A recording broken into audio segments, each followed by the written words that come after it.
You were inspired by a book. Yeah. I'm going to video so I can remember and share it with people. Okay. All right. Okay. All right, Cara. So, I saw this book. I read the book. It made perfect sense to me. And since I'm a potter, this was my medium. Now, there's a very sad spot right here that needs to be repaired. It's just a roof problem. It's not a cob problem. So where did you acquire all these corn cobs, right? Oh no, this got nothing to do with corn cobs. No? What are they?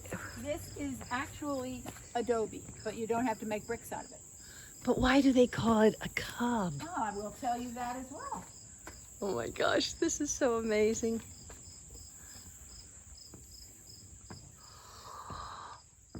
Oh my Here's the book. And cob is the Old English word for loaf. Now stick with me because this is a little obscure. Okay. So when you're making cob, traditionally, come on in, traditionally you're mixing it with your feet. And so it's clay, sand, and straw mixed together with water. So that's adobe. But you don't make bricks, you just keep plopping it on the wall and going up and up and up. And what else did you ask me? Oh, the cob. So when you're mixing it, you're actually mixing cob. And when you finish mixing it, you make it into balls, which are cobs. And then you yell cob toss, and everybody lines up from where it was made to where it's needed on the wall. And you have this toss thing. And you can't miss. You can currently still buy in Wales a cob of bread. So it describes the shape. I think it's like our artisanal loaves. It's Correct. just a blob. That makes sense. Yeah. So it's been done on almost every continent in every age. I don't think it has been called cob all the while. I think people just called it my mud hut that I made, that kind of thing. So yeah. And it's so cool inside. It is I mean, cool. So it's so true. This is my first time being inside of it. Well, it's very much like a stone house. Oh. It's thermal mass. The north wall here has very simple word, straw bales. Straw bales in it covered with cobs so that it's insulated. But the rest of it is solid cob, and the walls are 2 feet thick.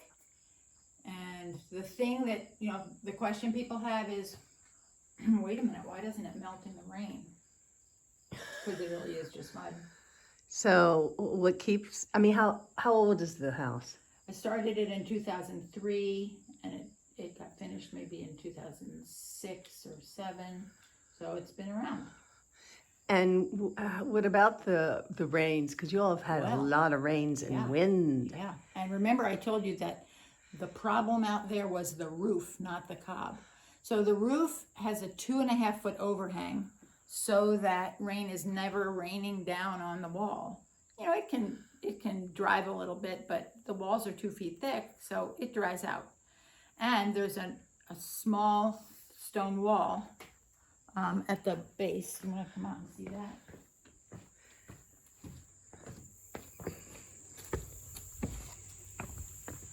So here's the stone wall that keeps it up off the wetness. And that stone wall is sitting on top of the foundation, which is a 3 foot deep trench filled with small stone. Almost like a French type drain. Like a French drain. Frank Lloyd Wright called that a rubble trench, and he thought it was great. Oh, don't look at that stuff. It's not pleasant over there. Look over here. This was a drainage problem. It's anyway, okay. Just gorgeous. Frank Lloyd Wright said that this is what allowed the building to move when the earth moved, to have a rubble trench. Yeah. Did not know that. Yeah. So, yeah. It's charming inside. Absolutely. Oh, it's so inviting. They lend themselves to charm because it's such an intuitive process. You just build what you want. Yeah. You had a lot of fun, didn't you? Uh-huh. And I would never have built a hemp house. That's too remote from my experience. So, as I said, this is my medium. So I was so excited to be able to build something that I could get inside of instead of just eat out of or drink out of. So now you do it all. How clever this is. Your designs. And all the windows and doors came out of dumpsters or from the side of the road. Yes. Yeah. The furniture did too, you can tell that. This is what I'm aiming to do, is a hemp house for myself and reclaim doors and windows. Yeah. And other. At first I thought, oh my God, I should have been collecting this for years. That's what It's there. It's always there. The thing about a hemp house is, and my understanding is, you have to build a form. This is, you just form the building out of the material. And it's dirt. No one had to grow it.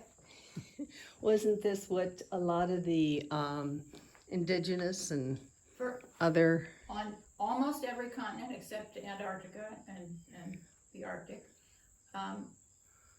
everywhere in the world for eons. And people come here from other countries, people come from India, and they say, yeah, we've got buildings like this. And they're big in England, believe it or not. Where in England? Devon is a big source of them, but most of those, many of those old houses that have thatched roofs and thick walls, they're Cob. But they put a lime plaster over it, so you can't tell. We put a lime plaster over the hemp too. Yeah, and I could have put a lime plaster over this, but I don't understand lime. But this is beautiful. Figure out the directions, and yeah, this is. What is it like here in winter in the house? I've got a wood stove, and I tell people to dress warmly. It's chillier down here in the winter, but you know. This is so charming. And your pieces are beautiful. Thanks. Well, let me show you the shop. Okay.